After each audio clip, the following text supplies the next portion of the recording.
Bien, amigas, amigos, en esta parte que ya nos corresponde, que es lo que muchas veces la gente comienza a conocer, el testimonio, la experiencia y también la educación que muchas veces llevamos sobre diferentes temas.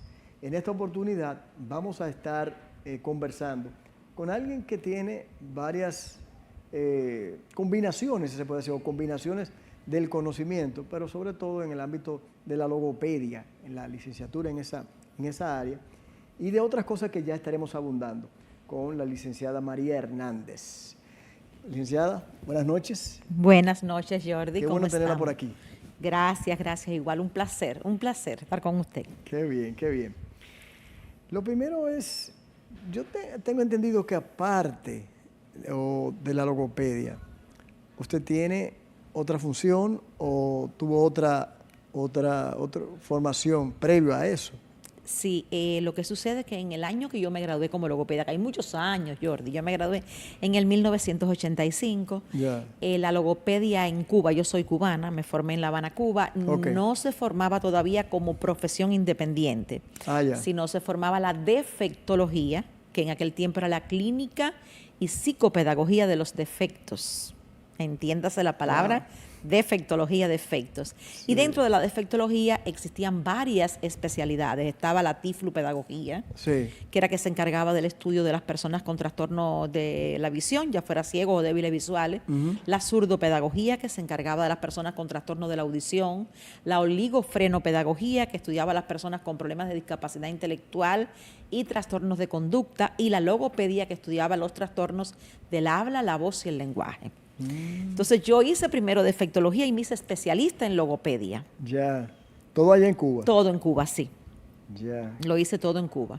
Ahora mismo ya en casi todos los países del mundo la logopedia se da como una formación de grado. Bueno, existe la formación de posgrado como maestría también, pero se da en la gran mayoría de los países como formación de grado ya. Pero entonces no tiene que hacer nada que tenga que ver con la medicina previo. No. Bueno, el primer año de la logopedia es un año que involucra mucho la clínica.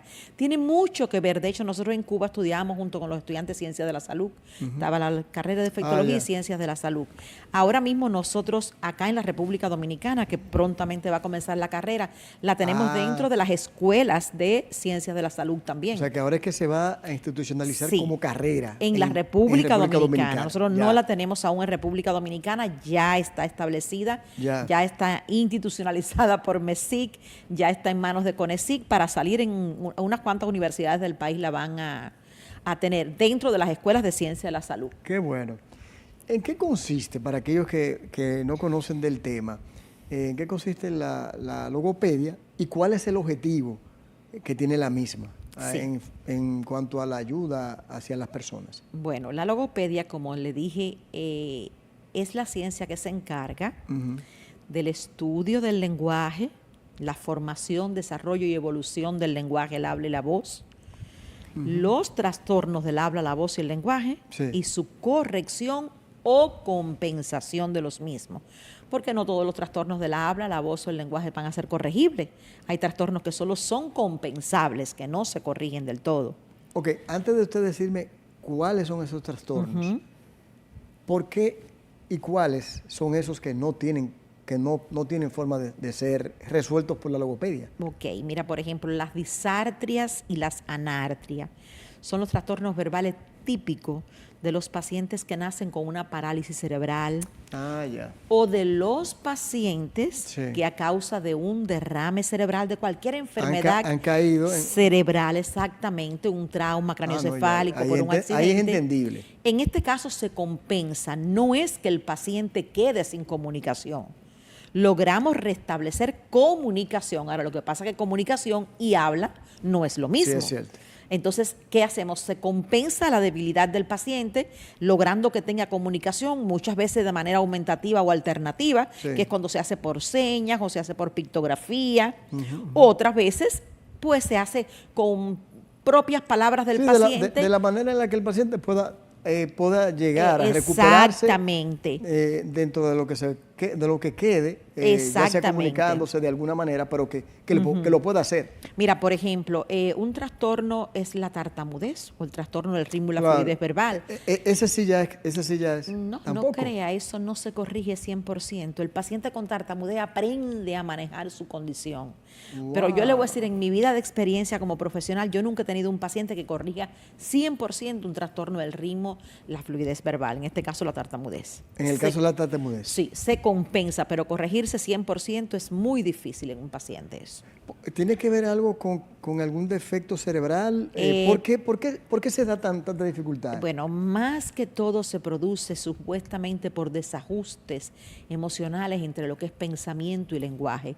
Más bien tiene que ver con trastornos emocionales en la vida del paciente que inciden en lo que es la capacidad de comunicación como función neurológica, como lenguaje propiamente dicho. Pero, licenciada, yo conozco una persona hace muchos años, y lo conozco de niño, y él se ahogaba, porque a veces uno pensaba, era que pensaba más rápido que lo que quería hablar, o quería hablar más rápido que lo que quería pensar. Pero ese hombre habla bien. O sea, muchos pacientes aprenden hay muchas técnicas que te ayudan a manejar la condición. Ya. ¿Qué ha pasado con estos pacientes que generalmente lo manejan muchas veces cuando son llevados a una situación en la cual tiene que hacer una locución en público? Ahí puede que tartamudee. Por el nerviosismo. O una situación, o cae en una situación emocional. Por ejemplo, yo tenía una paciente que ella me decía, oiga, lo bien que yo hablo, y cuando me bajé de ese avión en ese aeropuerto de Florida, de Miami, ahí me puse tartamudo otra vez yo. Entonces, en situaciones, claro. Eso es difícil, ¿eh? Uno hasta se sonríe por el hecho de lo que le pudo haber pasado, como chanza, porque nunca en la vida burlarse. Pero debe ser difícil para alguien querer hablar bien o normal, vamos a decirlo así, sin esos obstáculos y no poder hacerlo. Es muy difícil. Mira, hay niños que han llegado a caer en el abandono escolar por una tartamudez, sobre todo hoy en día que se usa tanto las exposiciones en las aulas. Entonces los niños temen constituirse factor de burla y caen en una timidez verbal, llegando incluso a abandonar las escuelas. Yo conozco pacientes que se han quedado solterones. Yo sé lo que usted me está diciendo y sé lo que pasó a un paciente. Porque déjeme decirle que yo sufrí de frenillos. Usted tuvo frenillos. Después de viejo, no hubo forma y fue técnica. Y nadie puede imaginarse que yo tenía ese problema. Exactamente, porque tú hablas muy bien, articulas los fonemas vibrantes muy bien. Fueron un año arriba de esa técnica y de esa técnica y de esa técnica. Y yo siempre he dicho, lo que uno le pone empeño, claro, siempre y cuando la posibilidad que Papá Dios le dé a uno, que no haya un derrame cerebral, que no haya una situación difícil, yo creo que se puede lograr. No como el caso que usted dice, por ejemplo, un frenillo, ese es un caso que es corregible, son las dislalias que se producen. Las dislalias se producen por un trastorno. Ese es uno de los factores, para que usted me lo vaya a enumerar, no se vaya a perder en la idea. Vamos entonces a entrar, como esa afiglalia, ¿cuáles son esos dislalias? Como otros factores, como ese, que sí tienen solución. Sí, exactamente. Y que son parte también de la logopedia. Sí, mira, está la dislalia, que es el trastorno de pronunciación en los fonemas o los sonidos del habla. Es aquel niño que no pronuncia una S, o aquel niño que no pronuncia una R, o aquel niño que no pronuncia una L, no pronuncia una K.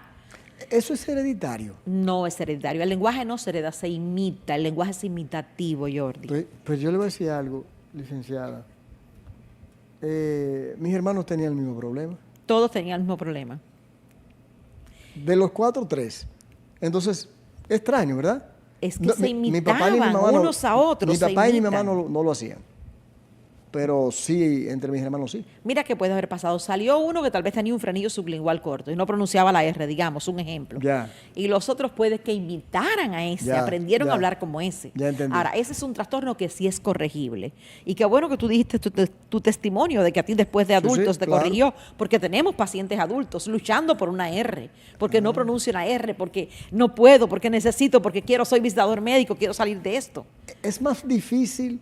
Estamos en ese factor, ¿verdad? Sí, en la dislalia. Es más difícil en el adulto que en el pequeño corregirlo. Sí. Claro que sí, 100% más difícil en el adulto para el niño. O sea, qué bueno que si los padres se dan cuenta, hacerlo inmediato. Mira, un niño que tenga 3 años de edad y los padres vean que pronuncia incorrectamente cualquiera de los fonemas, S, K, que es muy común, T, D, L, R, hay que buscar ayuda.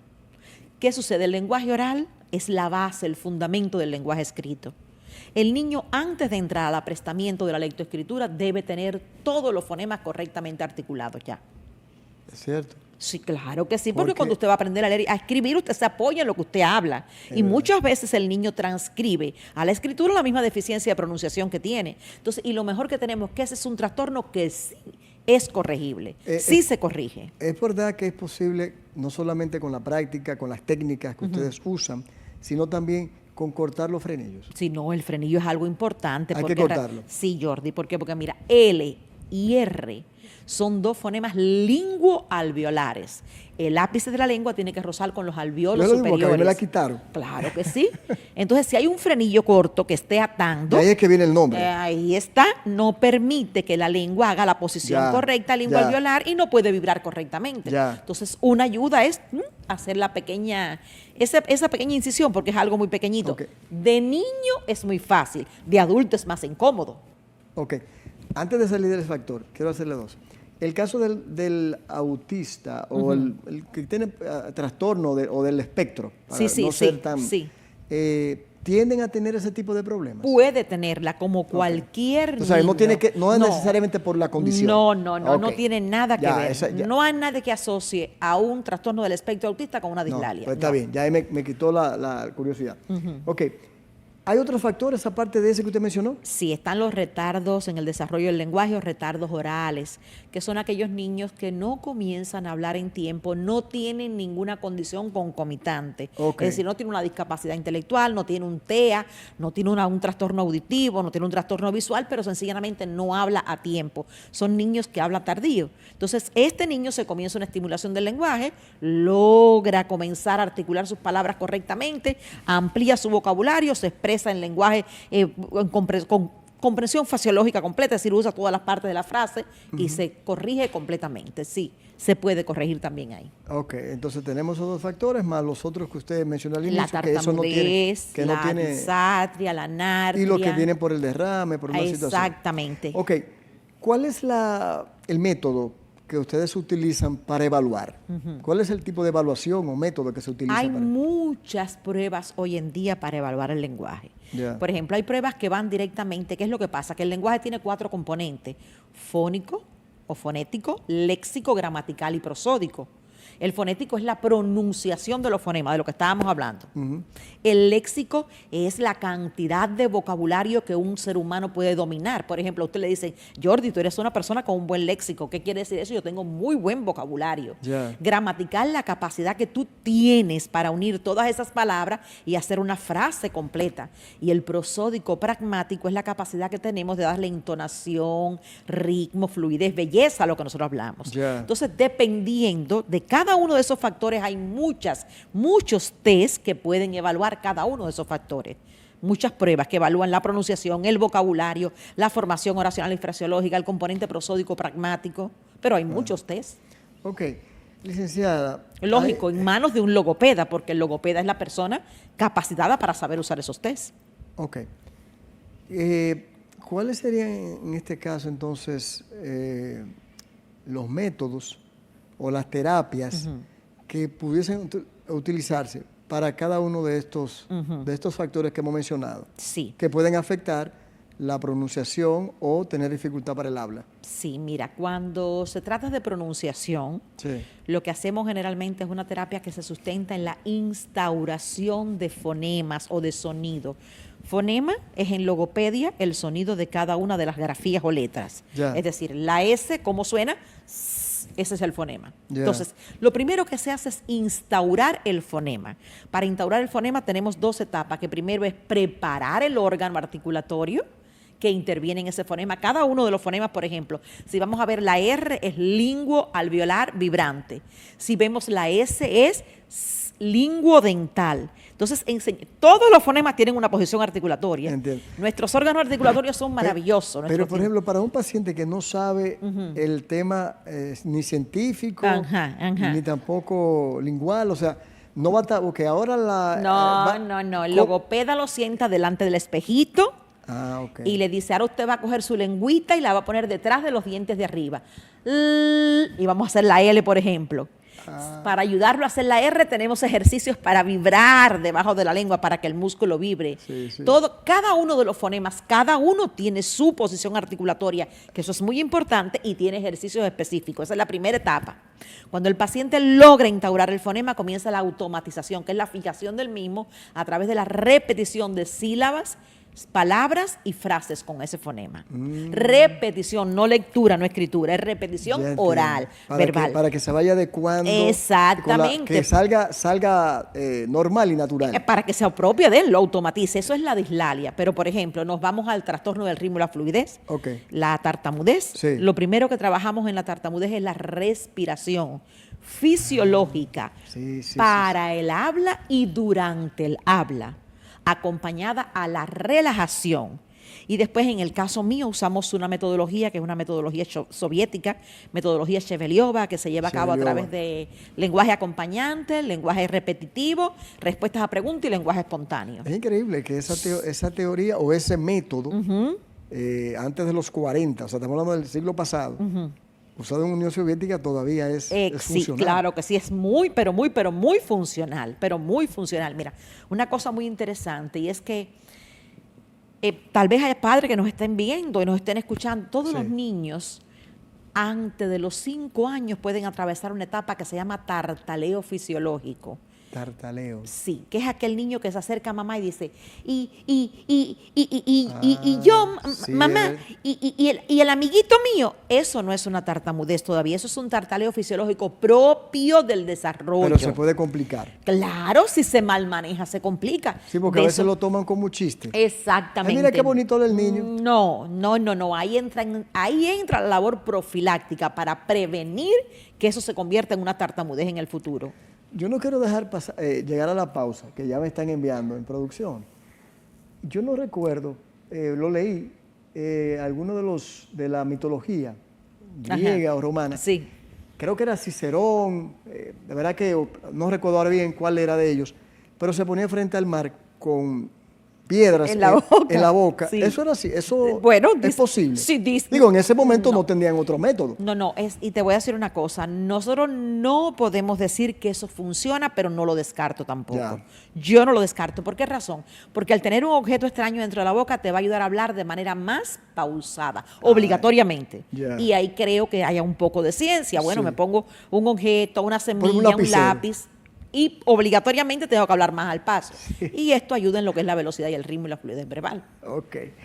Bueno, señores, estamos conversando, la verdad que es un tema interesantísimo sobre la logopedia, la dificultad, la obstrucción que muchas veces podemos tener o tiene un ser humano por diferentes situaciones para la comunicación. Y precisamente en esta noche estamos conversando con un especialista en el área de la defectología también, como era conocida, ahora logopedia, sobre este tema. Así que no te muevas de ahí, que ahora es que viene lo mejor.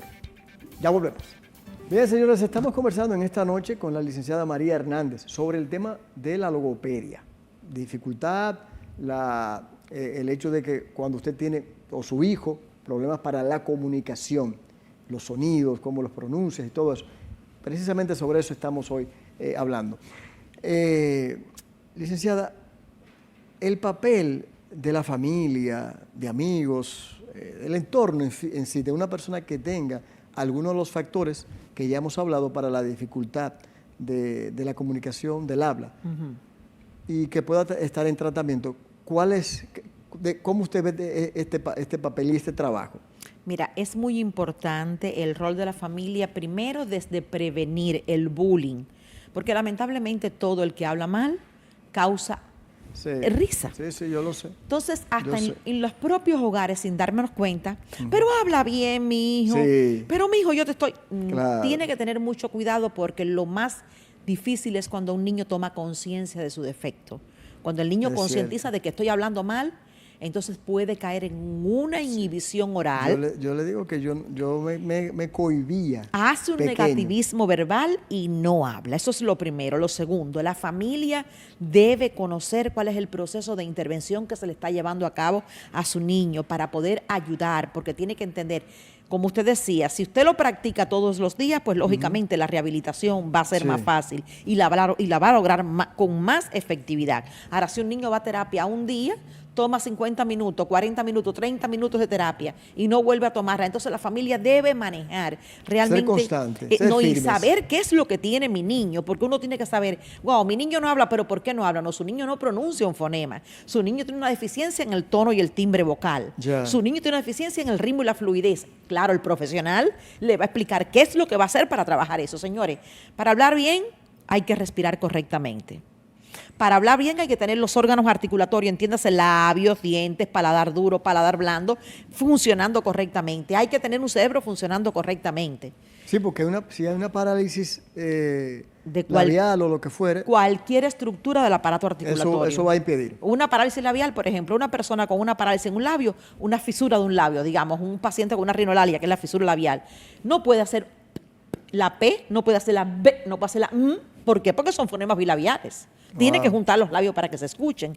Entonces es muy importante que la familia, y una cosa muy importante, y vuelvo a repetir la palabra, es que la familia tenga tiempo, que un niño de 3 años que no hable correctamente, usted no sabe por qué no habla bien, pero usted dice, no se escucha bien, salga a buscar ayuda.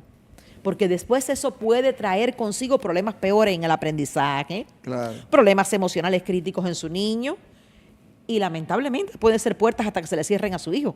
Porque hay condiciones en las cuales usted, por ejemplo, yo le comentaba a usted ahora en la pausa, hay estudiantes que tienen una vocación por la locución, pero cuando llegan a una escuela de locución se dan cuenta de que tienen una deficiencia del ritmo y la fluidez, que no pueden llegar, que tienen una deficiencia de articulación, y de niño eso se podía haber mejorado o se podía haber corregido.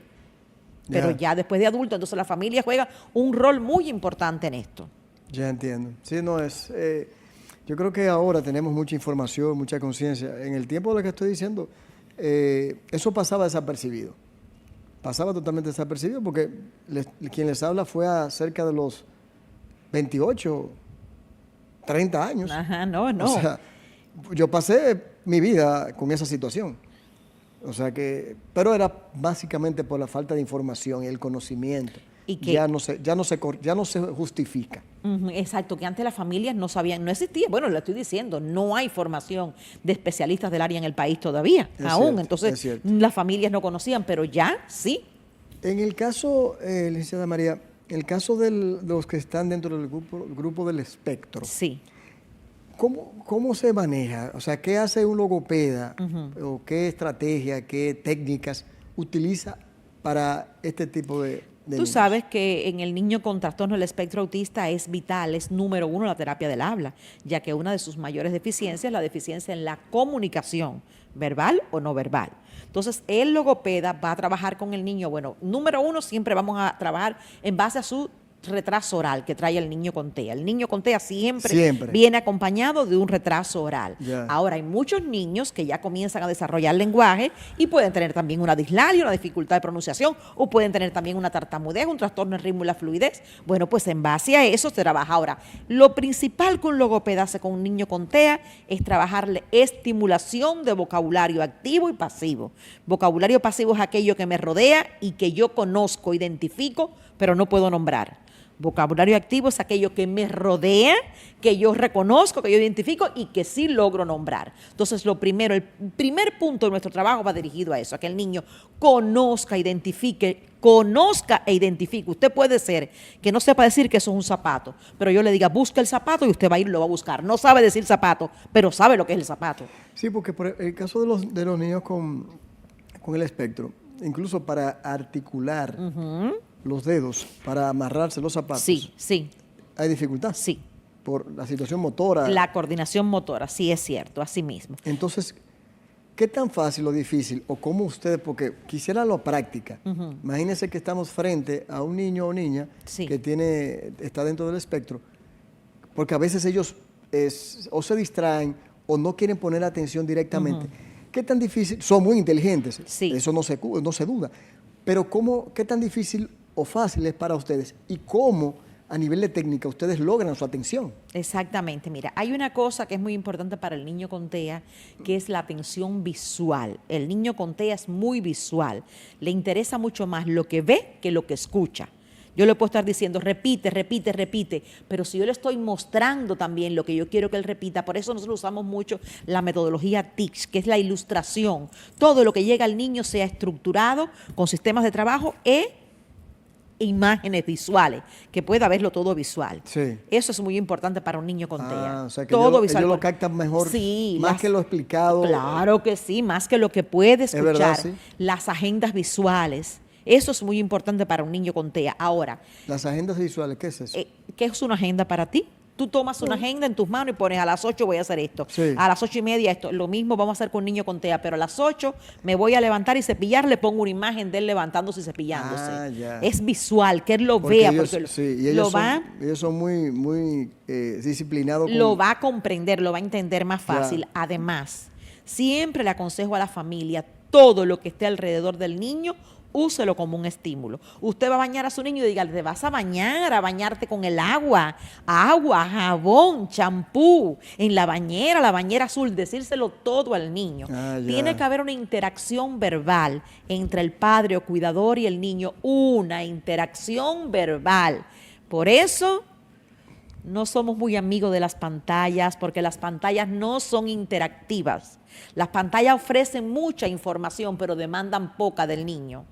Sin embargo, a nosotros nos gusta estar con el niño, decirle, ¿qué es esto? Este es el arroz. Vas a comer arroz con la cuchara. ¿Cómo se llama la cuchara? Usted sabe que ahora que usted me está haciendo eso, al hijo mío era así que le hacían.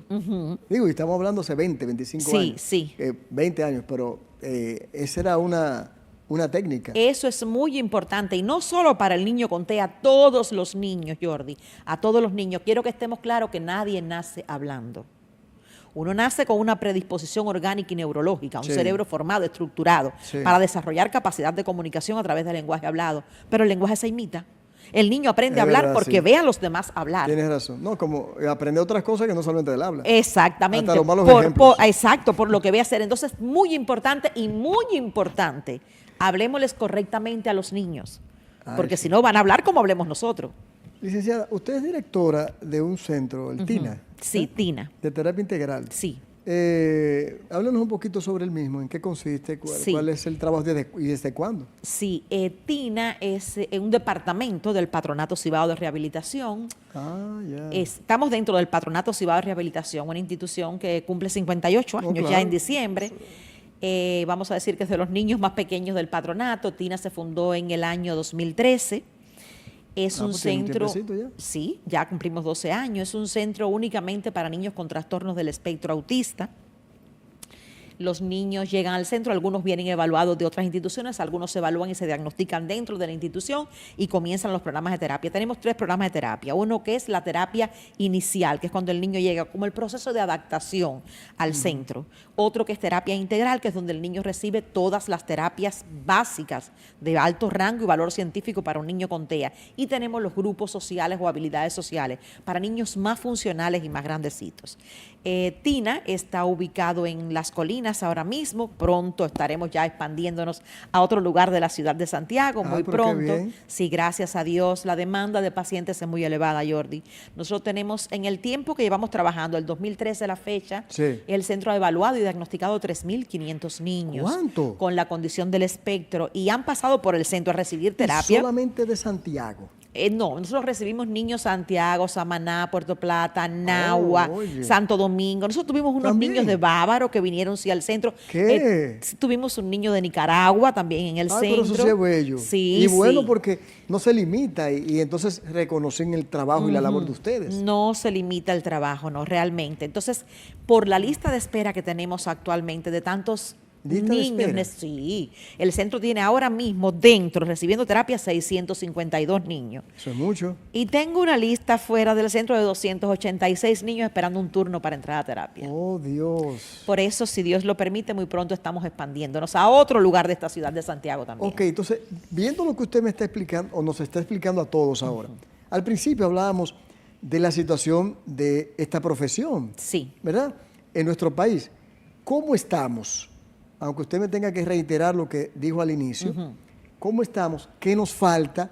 Y si usted entiende que los padres dominicanos, en este caso, han adquirido conciencia sobre el tema. Sí.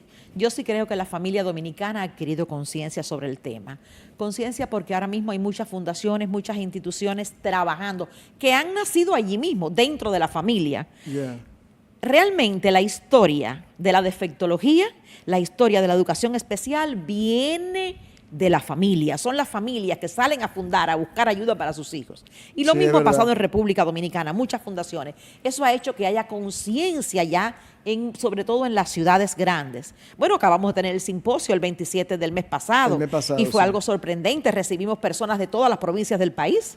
Porque le fue, qué bueno. Sí, sí, muy, muy, muy bien, gracias a Dios. Entonces, ¿qué es lo que sucede, Jordi?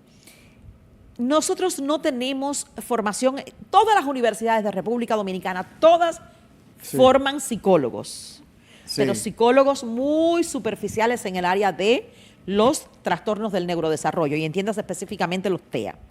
Pero tenemos una gran sorpresa, ya vamos a comenzar también, trabajamos con MESIC, asesoramos a MESIC como especialista en la creación de la carrera de logopedia y la creación de la carrera de educación especial, junto con la Universidad de Barcelona. Entonces, ahora mismo 8 universidades de la República Dominicana van a implementar la carrera de educación especial, pero con un currículo por áreas, un currículo para niños con TEA, un currículo para niños con discapacidad intelectual, un currículo muy hermoso, muy hermoso, un gran logro, vamos a decir, de la República Dominicana, porque vamos a tener esa posibilidad. Por ejemplo, en el Centro TINA nosotros comenzamos formando el personal y tenemos un convenio con la Universidad Old Dominion y Nazareth College que nos ayudan en la formación de ese personal. Y ahora tenemos también convenios con estos 2 profesionales que traímos al simposio, que son de Alexander y Asociados en Miami, Florida, para la formación de los profesionales, porque te vuelvo a decir, son psicólogos,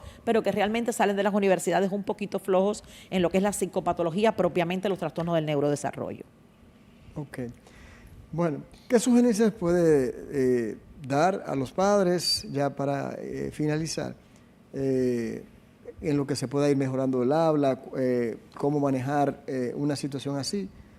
Y adultos, porque en el caso mío yo llegué adulto. Sí. O sea, que no tengan temor. O sea, ¿qué se le puede decir a aquellos que tienen alguna situación con el habla, con la pronunciación, que no se les resolvió en su momento, o a hijos o hijas que tienen ese tipo de defectología? Mire, nadie se puede quedar con una deficiencia en la comunicación.